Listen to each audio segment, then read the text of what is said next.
SIR করে voter তালিকা থেকে একটি নাম বাদ গেলে মোথাবাড়িতে লন্ডভন্ড করে রেখে দেব হুঙ্কার মন্ত্রী সাবিনা ইয়াসমিনের। রাজ্যের মুখ্যমন্ত্রী যখন বলছেন এসআইআর করা হলে আগুন জ্বলবে, ঠিক সেই সময় রাজ্যের সেচ উত্তরবঙ্গ উন্নয়ন দপ্তরের মন্ত্রী সাবিনা ইয়াসমিন প্রকাশ্য মঞ্চে বললেন, আমরা এসআইআর এর যে সংযোজন এবং বিয়োজনের কাজের বিরুদ্ধে নয়, এসআইআর এর নাম করে এনআরসি করার যে প্রচেষ্টা চলছে সেটার বিরুদ্ধে। আমরা অযাচিতভাবে যদি একটি ভোটারের নামও বাদ যায়, আমি সাবিনা ইয়াসমিন মোথাবাড়িতে বন্ধ করে রেখে দেব, এটা মনে রাখবেন, এমনটাই বলেন তিনি। বিজয় সম্মেলন অনুষ্ঠানে যোগ দিতে এসে হুঙ্কার দিলেন মন্ত্রী সাবিনা ইয়াসমিন। পাল্টা বিজেপির বিধায়ক স্বরূপা মিত্র চৌধুরী।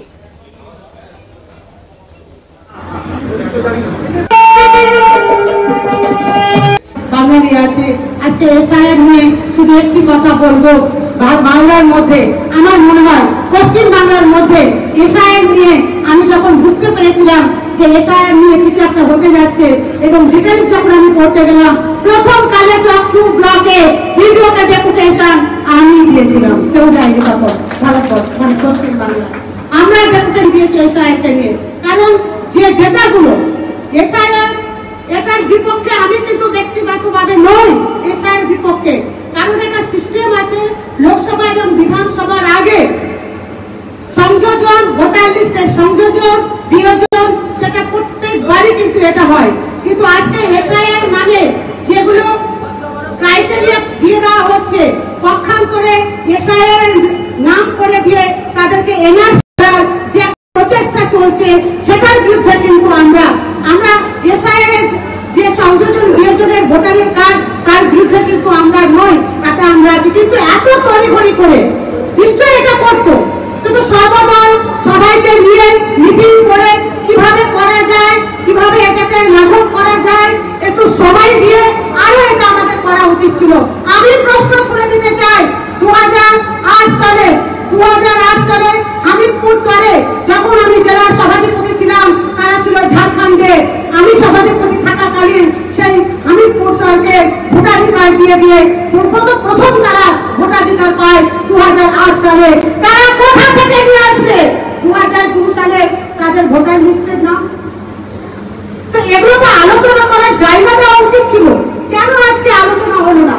আজকে কেবি ঝাউমারা এদিকে ইনোশনে পুরো অঞ্চল চলে গেছে এবং সেখানে আমরা দেখতে পেলাম বালিতলা অঞ্চলে যে অনলাইনে নাম রয়েছে, প্রথম পাতা আছে, লাস্ট পাতা আছে, প্রায় 450 লোকের সেখানে ভোটার লিস্টে নাম নেই। তাহলে সেই 450 লোক যেখানে 2002 সালের ভোটার লিস্টের নাম পাওয়া যাচ্ছে না, তাদের কি হবে?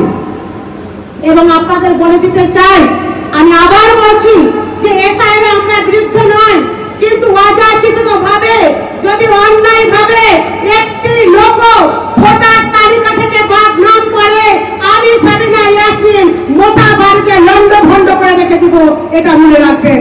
কারণ যারা আজকে বিগত দিনে এতদিন ধরে বসবাস করছে বিভিন্ন কারণের জন্য, তারা হয়তো 2002 সালের কেউ ভোটার লিস্টের নাম তুলতে পারছে না বা তারা ভাঙনে চলে গেছে, তাদের যদি কারণ দেখিয়ে বাদ দেওয়া হয় তাহলে কিন্তু আমরা ছেড়ে কথা বলবো না। বিজেপির বিধায়ক স্বরূপা মিত্র চৌধুরী বলেন, আপনার এলাকায় রায়ট হলো, আপনি কোথায় ছিলেন দিদিমণি? আপনি বলছেন লন্ডভন্ড করে দেবেন, মানে ম্যাসাকার করে দেবেন যদি দক্ষিণ মালদায় কারো নাম ভোটার লিস্ট থেকে বাদ দেয়। ইলেকশন কমিশন অর্থাৎ ভারতবর্ষের অন্যতম প্রধান সাংবিধানিক পদ, যারা মানুষের ভোটাধিকারকে সুরক্ষিত করে, তাদেরকে আপনি ধমকি দিচ্ছেন। কি বলেছেন আরো তিনি শুনুন। তিনি মোথাবাড়ির একটি বিজয়া দশমী অনুষ্ঠানে উপস্থিত হয়ে, মানে তৃণমূল আয়োজিত সেই বিজয়া অনুষ্ঠানে তিনি বললেন, একই বৃন্তে দুটি কুসুম, হিন্দু মুসলমান। সঙ্গে বললেন, হিন্দু ভাইরা আপনারা এখান থেকে চলে যাবেন না, আপনাদের সম্মান জানানোর জন্য যারা বিজেপি মনোভাব তাদের জন্য আজকের এই অনুষ্ঠান। মানে আপনি হঠাৎ জেগেছেন, আপনার এলাকায় হিন্দু মুসলমানের রায়ট হলো, কোথায় ছিলেন দিদিমণি? আপনি বলছেন লন্ডভন্ড করে দেবেন, মানে ম্যাসাকার করে দেবেন যদি কারুর নাম, দক্ষিণ মালদায় কারুর নাম যদি ভোটার লিস্ট থেকে বাদ দেয় ইলেকশন কমিশন অর্থাৎ ভারতবর্ষের অন্যতম প্রধান স্ট্যাচুটরি কনস্টিটিউশনাল বডি যারা মানুষের ভোট দেওয়ার অধিকারকে সুরক্ষিত করে, তাদেরকে আপনি ধমকি দিচ্ছেন। আপনি বলছেন লন্ডভন্ড করে দেব, ম্যাসাকার করে দেব। আপনি মানিকচক থেকে শামসেরগঞ্জ, আপনার দায়িত্ব। কোথায় ছিলেন আপনি? গঙ্গার ভাঙনে কবলিত মানুষ আর সাপের লড়াই আমরা দেখেছি। আমি তো এলাকা থেকে প্রতিদ্বন্দ্বিতা করেছি মাত্র, কিন্তু জিতেছেন আপনি। আপনি মন্ত্রী হয়েছেন। আপনি কোথায় ছিলেন মহোদয়া? হিন্দুদের দিকে তাকাননি, মুসলিমদের দিকে তাকাননি।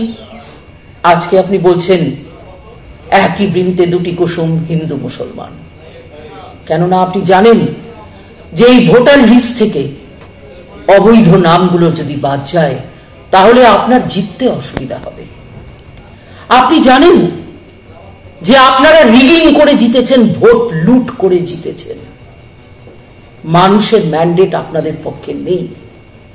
মাননীয় মন্ত্রী, আপনি বারবার বলছেন যে আপনি নাকি হিন্দুদের সাথী। আপনি রামকেলির মেলায় গিয়ে চৈতন্য মহাপ্রভুর চরণে মাথা ঠেকিয়েছেন, হিন্দুদেরকে বোঝানোর চেষ্টা করেছেন সাবিনা ইয়াসমিন একজন সেকুলার ব্যক্তিত্ব। তাহলে আপনি কেন রেগে যাচ্ছেন এসআইআর নিয়ে? কেন রাগ করেছেন আপনি? আপনার ভেতরের আগ্রাসন, আপনার অ্যাঙ্গার, আপনার ওই বিভৎস ক্ষোভ কালকে প্রকাশ পেয়েছে আপনার সেই কথায়, যেখানে হাত ঘুরিয়ে ঘুরিয়ে বলছেন লন্ডভন্ড করে দেব, লন্ডভন্ড করে দেব, ম্যাসাকার করে দেব। আপনি কার প্রতিনিধিত্ব করছেন? আপনি রাজ্যের প্রতিনিধিত্ব করছেন। উত্তরবঙ্গে এত বড় বন্যা হলো, আপনি ইরিগেশন মিনিস্টার, আপনি কি গিয়েছিলেন দেখতে কি হয়েছে? রাজ্যের একজন সাংসদ, আপনাদের ভূমিপুত্র, একজন আদিবাসী ভাই, তার মুখ থুবড়ে ফেলে দেয়া হলো, রক্তাক্তে ভরে গেল তার বডি। আপনি কি মোথাবাড়ি থেকে বেরিয়ে শিলিগুড়ি যেতে পারেননি? আপনার তো গাড়ির কনভয় চলে, আপনি তো প্রোটেক্টেড পারসন, আপনি তো যেতেই পারতেন। ত্রাণ নিয়ে, তহবিল নিয়ে, টাকা পয়সা নিয়ে আপনি তো যেতেই পারতেন। কই, আপনি তো যাননি। আপনি নাকি উন্নয়নের জন্য আছেন, আপনি নাকি উত্তরবঙ্গের উন্নয়ন দেখেন। দিদিমণি, এইসব ধমকি চমকি দিয়ে এবার নির্বাচন জিততে পারবেন না দিদিমণি। আমাদেরকে আইপ্যাকের টিম দ্বারা যেই আমার ভিডিও প্রকাশিত হবে অনেক বাজে বাজে কথা তারা লিখবেন, বাট উই ডোন্ট কেয়ার। আমাদের লড়াই পশ্চিমবঙ্গের জন্য, আমাদের লড়াই বাংলাকে বাঁচানোর জন্য, আমাদের লড়াই মানিকচক থেকে শুরু করে শামসেরগঞ্জ থেকে শুরু করে মহানন্দা টোলা, রতুয়া পর্যন্ত।